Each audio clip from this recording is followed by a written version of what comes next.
So, Cole, Dark Lord is going to do improv stand up. And again, to repeat for the audience, you know how that works. Keep throwing topics on the chat. Everything that we say here is something we haven't prepared. And so, you know. And your first topic, and this is the start of your 5 minutes, is. Yeah. No, I'm just going to say it toilet sandpaper. Right. Okay. Hi guys. So there, when you like go to washroom, there are a lot of things that you see.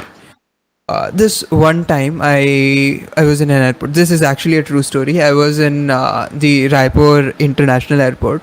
I was catching a flight to a particular location, which I don't want to reveal right now. So what happened was like any Indian family does. We went in about 5 hours before the flight announcement was about to be made. So I had coffee, I ate some food and all that stuff you do on a regular airport. I was sitting, I was listening to song, I watched a whole series. Then I felt all of a sudden, right, the urge to poop. I went inside the washroom. I saw that there was toilet paper, and I don't know why here at Raipur, the international airport, went to be so international that they have no water sprays. They have only toilet paper. And I thought, and I realized that after that first fresh poop fell down, right? I saw that all they had was toilet paper. I was like, okay, let's try to be American. Let's try to be American. Since most of American stuff is shit, let's eat shit with shit. I took the toilet paper. I took it. This was my another interesting thing. This was my first ever experience with toilet paper. I had no prior experience as to what even it was. I had not even touched it. I wrap it. About half a kilometer of toilet paper first of all comes out. Wrap it into a small bowl. And I start playing with it, forgetting that I need to clean my butt. And that goes on for about 5 minutes when I realize, oh yes, I need to clean my butt. So I take another 1 kilometer of the toilet roll. I start cleaning the butt. That was when I realized that toilet paper is not actually toilet paper, but it was way harder. It was made up of cardboard, almost as if it was a sandpaper. And honestly, man, it was so annoying. And like Nived Raj said, that seborrheitis dermatitis, it gave me seborrheitis dermatitis on my ass. Basically, is what I'm trying to say. And but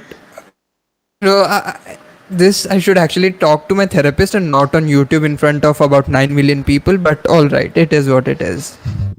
Okay, yeah, hit me up with new topics. We have mosquitoes on the chat.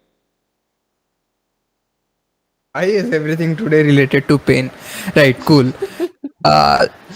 Mosquitoes. Okay, I have like a really weird thing with mosquitoes where mosquitoes don't bite me at all.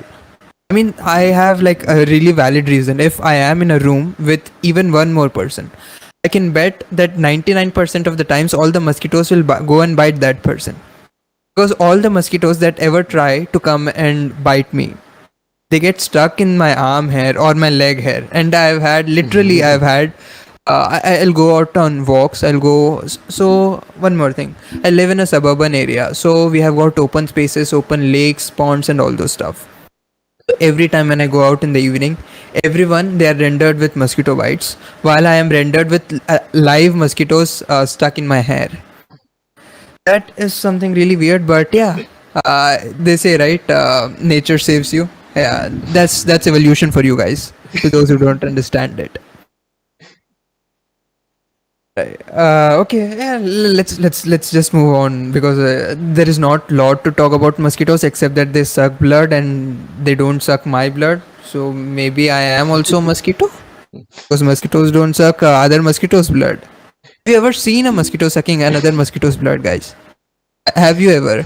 Like, just imagine, like, there is one flying insect that just comes and sits here on a table trying to suck the blood of a particular human being, and then comes another mosquito, right? Another mosquito just comes behind and sits over that mosquito, starts sucking that mosquito's blood. How weird will it be? Try to imagine this. And I don't know. I think Nived will put this under lesbian porn, but it's I don't even know what to say. Lesbian BDSM, yeah. That's just Nived's choice, man. That's like I don't know. that sounds like vampire porn. Again, it's up to you. Furry. What? Sorry. It could possibly be furry porn. Scaly. This is a pretty different type of heckle which you get during improv shows, right? Right. Okay. Let's go for one final Yeah, one topic. final topic. I guess. One final topic. Okay. Yeah. Tiger. I don't know why you guys want so much of bloodshed today, but okay. Tigers, tigers and cougars, they're like pretty same. They belong from the cat family, and honestly, tigers are really amazing shit. I say shit. Okay, one more thing about me. I say shit for everything. It can be good, it can be bad. At the end of that, it is just shit for me. Right, so tigers are the shit. I love it. Siberian tigers are actually the world's biggest cats as of now, alive as of now. That means, and one more interesting thing about tigers. Tigers share about 90% of the DNA with your house cats. If you have a cat in your house, just look that cat into the eyes and say, "Tiger hai tu tiger, roar." And there are chances that the cat will roar. I mean, it will meow, because tigers also meow. Have you ever seen a tiger meow or a tiger purr? That's one of the most weirdest thing you could ever see. Apart from Nivedra's computer, that is the most weirdest thing you'd ever see. Like purr, just I'm like going an to house interrupt cat. you there. He's showing his cat. Neff is showing his cat. Okay, hey, yes, Neff, please, show us your cat. Tiger hai tu, tiger. Kitty. Roar. With more emotions, Neff, with more emotions. It should come from the bottom of your heart. As if you want your cat to roar.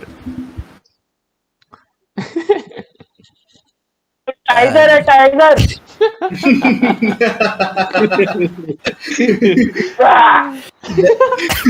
The cat is like, go fuck off from here or I'll just slap you.